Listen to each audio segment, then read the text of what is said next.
tail off in a few weeks.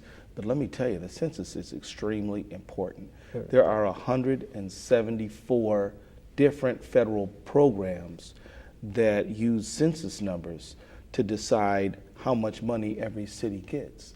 And over $400 billion will be divided up between different areas of America based on this. And it's also important to know that it is the census that we rely on to decide how many states have, how many members of Congress each state has. So we were in a position where before the census, it looked like Minnesota might even lose a person, go from 8 down to 7. But because we've had this massive response, and we need to do more, we can't stop now, that it looks like we could conceivably gain. Although that's not decided, it's certainly something people have talked about. Bottom line is, it will determine how much funding schools get, how much police support we get, how much public works money, how much roads and bridges and transportation funds we get. It'll determine how much we get in the area of public housing, in the area of various federal resources. So this is an extremely important thing. And I want to thank everybody who complied with the census. We did a lot of work telling folks that not even Barack Obama himself can call up and the census and say, give me so-and-so census form. Can't do it. It's illegal. It's walled off. Census data is private. Now, the government can know the numbers, but they can't know the name. Your census form is private data, and no one can see it, not even the president. And so we want to thank people for complying with the census. And if there's a loose form out there and you haven't got your form in, or if somebody comes to your house, please fill it out and respond. It's extremely important. And you know, also on a deeper level, as a resident or citizen of our country, first of all, residents and citizens fill it out. It's not just citizens. If you're here, you got to fill it out. But this is a last point is very important. It is to be counted is a very important thing to be in a democracy. To be counted, because if you're not counted, then maybe you don't count. And if you don't count, then you're not there. You don't matter. People ignore you. So it's very important to be counted. You might lose your, district or the voting also. Thank you, Mayor. Let me ask you this question. As you guys watching Regional Somali TV, still we're having conversation with the mayor and the congressman. Thank you. We talked about also the hiring. We talked about the jobs. Also, let's talk about now Somalis. It's themselves, and Somali people are very proud with their heritage and their religion of Islam. Yes. Are you working closely with Somali community leaders as a mayor, and what are the challenges and to prevent future terrorist threats in this city in Minneapolis? Right. Thank you. It's a really good question because I think so many members of this community, and I would include myself, are really heartsick when they hear a story about a young person from this community who would get involved in violence around the world, and it's a horrible thing. Really sad. Now, it's important as we look at that to look at it in the complex way that it should be. We have a city that's filled with people who came from the country of Somalia and where there is great strife. And I think most Somalis that I've spoken to passionately want to bring peace. And as the congressman mentioned, bringing peace matters. People think of that in a lot of ways. Some people think the way to bring peace is to pick up arms and fight. Well, we all know what Islam is about, and Islam is all about peace. And that is not what Islam is about. And one of the incredible pieces of respect that I have for that faith is it is about peace. And so I think one thing more than anything else is no matter how much people feel a passion to make a change or something, to go back to the core principles of what this religion is about. And it's about finding a way to build a partnership. That's easier said than done. So there are a couple things that need to happen. First, our country needs to be a partner with with the people of Somalia in trying to bring peace there. And there's no easy answer to that. It's a very complicated thing. Blessedly, we have a congressman engaged in this. And in the conversation that I had with the White House about all of that, I said, one of the issues back here is that people here want to find some way to bring peace. Engage us, ask us, send a message that American Somalis and Somalis living in America want to be part of the solution. Right. I don't know what that answer is. I know that this is not just an issue for the Somalis of our community. I'm the mayor of this city, and if we have peace in Somalia, that matters to my city. That's not just the mayor, that's every person here. So Minneapolis should be seen as a beacon of peace for Somalia. The second thing we have to do is to make sure that our young people, especially when they're here, become warriors, but they become warriors for peace and for good here. For good, yeah. I've raised teenagers. They're all different. But one thing that's common about teenagers is they want to do big things. They're idealistic. And across the world, for generations, young people who wanted to make a change have picked up a weapon and tried to use it to bring a change. Now let's take that same impulse of wanting to get up and do something and become a warrior for peace. Instead of going off and trying to kill someone, what are you doing to really get engaged in trying to put somebody to work, in trying to lower crime in your community, in trying to create jobs?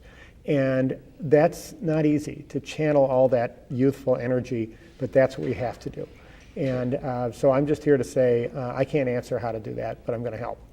Thank you, sir. Thank you, Mayor. This is Kate Ellison. Another question. Let's talk about this time about Somalia. Yep. The problem in Somalia have a different phases. The security problem within Somalis, Sure. terrorism, which include terrorizing and displacing people, and also the piracy.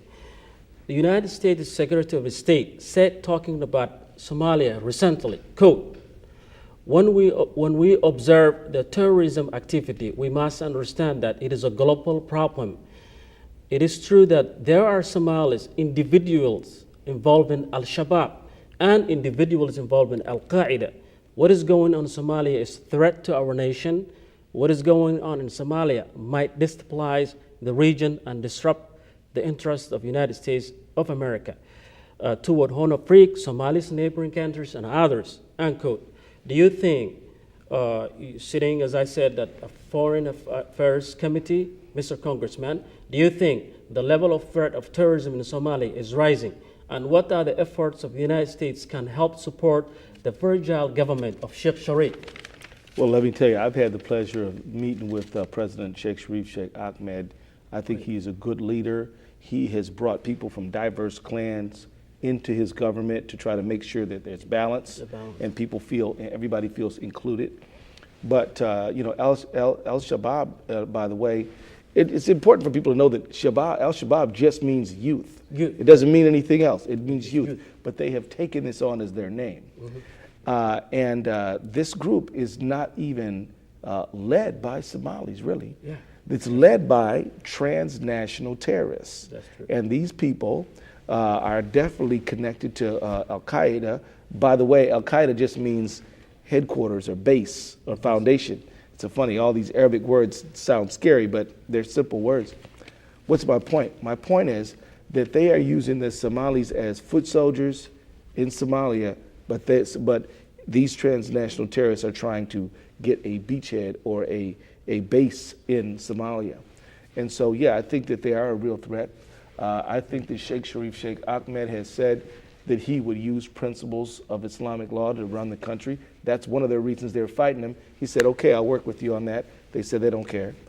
He said, I'll try to include you in the government. They don't care. They want power. That's all they want.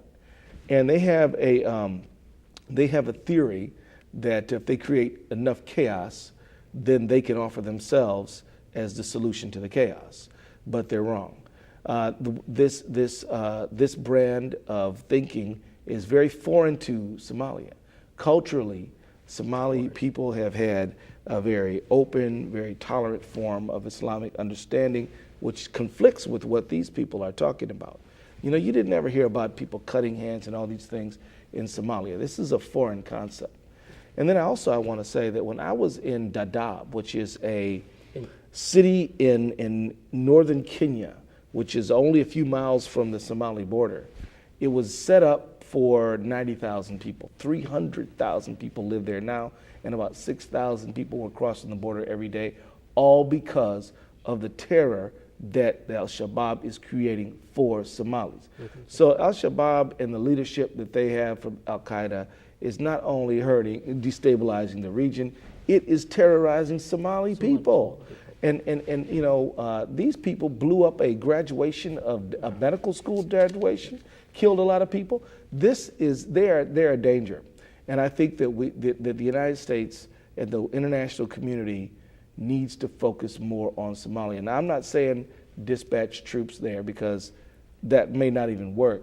But what we do need to do is to continue to help hold down areas that are peaceful, like Puntland, Somaliland, and we need to try to create a oasis of peace in Mogadishu. And I think that we need to support Sheikh Ahmed. We need to follow the money, because here's the thing.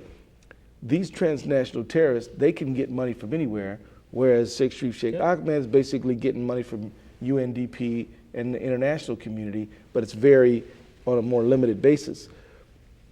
I think that we've got to do some terrorist financing and stop these funds flowing to these people. And then what we've got to do is just really continue to Somalis in the United States, the UK, and around the world who want to create wells and schools and girls' education. We need to support those efforts. And we also need to support Kenya, who has really taken a lot of the extra weight that the destabilization in Somalia has on its shoulders. Yeah, but Congressman, the news, as we heard, that the government is weak now, and there are much part of the country are controlled by the Al-Shabaab. Yeah. And also, like Ismail. We're hearing that. Are there possibility that the United States government will challenge and engage and take to a war to Al-Shabaab, and are we going to see boots on the ground future? Well, you know what? That's a very, very serious decision, and I'm not ready to tell you right now whether that's going to happen or not. I can tell you, though, that there's a lot of things before you have deploy American troops that we can do to help stabilize that part of the world. And again, you know, these people thrive off of the chaotic situation. So we need to help bring greater level of normalcy as it relates to education, food, water, clothing, housing, things like that. And these are things that we can do and are being done, but I think that we need to be a little bit more aggressive, and we need to work internationally. This is not just a U.S. thing. This has got to be a world community thing. And I think we've got to engage the Gulf states. We've got to engage the Kingdom of Saudi Arabia. We've got to engage the region, Egypt, to try to help bring stability here and to isolate the people who want to create terrorism and chaos. I don't think Al-Shabaab is popular in Somalia. People don't like them. Right. That's why they have to do all these drastic things to rule by fear. Yeah, you're right. We're going to wrap up. As our crew said that, we're going to wrap up. Thank you for the mayor. Thank you. Very good. Thank you very much. And Jazakallah khairan, Mahat Senate, you want to, are we going to have 1 minute to wrap up, the congressman and the mayor, to say something? Yep, just you want to say to the community, say anything you want to say? I just want to, I want to thank the community so much. I consider my partnership with the Somali communities to be one of the great gifts I get in getting to be the mayor. We have some tremendous successes and some great challenges. Let's work together. Let's continue to say that I think this city is far greater because of you, so thank you. Well, I just want to say to the Somali community, Salaam Alaikum, thank you for all the great work you've done to make Minneapolis a better place, not only for yourselves, but for also the rest of us. And I just want to let you know that your engagement and your activity and your participation enrich us all. And just like waves of immigrants from the past, you are invigorating our society. We need you, and we're glad you're here. Thank you very much. Mahat Senate. Mahat Senate. It's Mahat Senate. Thank you. That's for all. Thank you. Again, thank you very much. Good job. Good job. That's nice. Wow, great. How was it? detailed question. Thank you.